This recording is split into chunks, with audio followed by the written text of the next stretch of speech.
Amen. Hallelujah. We give God all the glory. We give you honor, adoration. We are most thankful for you being our God, for sustaining us. Some have their souls sold to the devil, but you are our everlasting Father. Thank you for the gift of life. Thank you for the salvation of our soul. Thank you for calling us your own and making us heir to your kingdom. We ask for forgiveness this day. We ask for cleansing and purification. We ask for your washing and your purging. Pray that you continue to keep our names in the book of life, even as we walk according to your will and purpose in the name of Jesus. We ask, O Lord, that this day you enlighten us through your word. We'll continue to walk in your light and purpose. We'll continue to do your will. And that day, your glory and your presence will never depart from us all the days of our lives in the name of Jesus. Blessed be your holy name, Abba Father. To you be all the glory.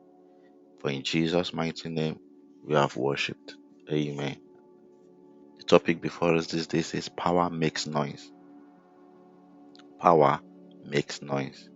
And our memory verse is taken from Joshua chapter 6, verses 5. And it came and it shall come to pass that when they make a long blast with the ram's horn, and when ye hear the sound of the trumpet, all the people shall shout with a great shout, and the wall of the city shall fall down flat, and the people shall ascend up every man straight before him.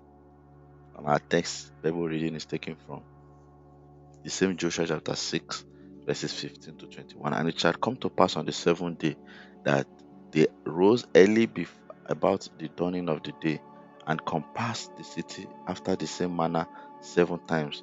Only that on that day they encompassed the city 7 times. And it came to pass at the seventh time, when the priest blew with the trumpet, Joshua said unto the people, Shout, for the Lord had given you the city, and the city shall be accursed, even it and all that are therein, to the Lord. Only Rahab the harlot shall live, she and all that are with her in the house, because she hid the messengers that we sent. And ye, in any wise, keep yourself from the accosting, lest ye make yourselves accursed, when ye take of the accosting, and make the camp of Israel cursed, and trouble it. But all the silver and gold and vessels of brass and irons are consecrated unto the Lord. They shall come into the treasury of the Lord. So the people shouted when the priest blew with the trumpets. And it came to pass, when the people heard the sound of the trumpet, and the people shouted with a great shout, that the wall fell down flat, so that the people went up into the city, every man straight before him, and they took the city, and they utterly destroyed all that was in the city, both man and woman, young and old, and ox, and sheep and ass, and the edge of the sword. May the Lord bless the reading of His word in the name of Jesus. Many Christians don't pray aloud anymore, and this is one of the reasons we are seeing fewer demonstrations of power among us.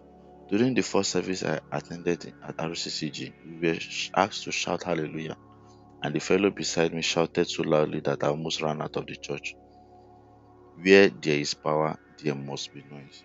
The Concorde, a plane that could fly you from London to New York, is about 3 hours, was grounded partly because people said it was noisy.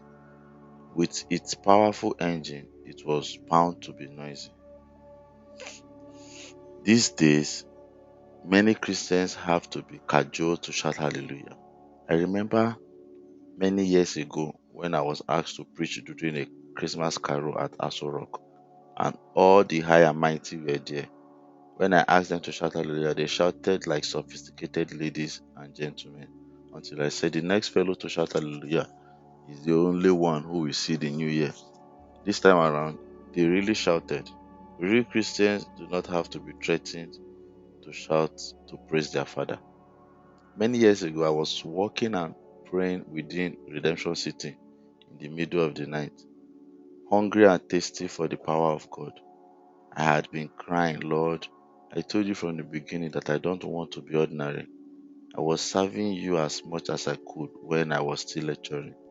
at the university, making some money to do your work, but you pulled me out. Now you have made me general overseer, and I lack the power to do the work that must be done. Father, either empower me or take me home.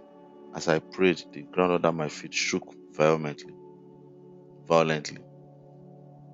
There was an earthquake that was felt from as far as Ijebu Ode. It was the newspaper. It was in the newspapers. An earthquake is not quiet. Noise is necessary for power. Stop trying not to be noisy. Don't hinder the move of God with your so-called sophistication. I am at a point in my life where I need other people to carry more fire than me, so that when I am leaving, I know that I am leaving commandos behind that will take the work of God further than I did.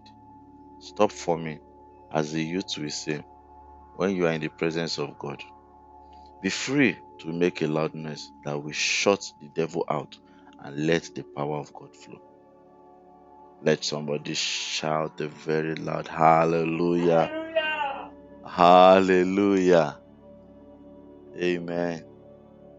May the Lord give us insight and understanding to His word and help us to pray, to rejoice, to celebrate with a loud voice, because the winning side is always the shouting side, it's always the rejoicing side.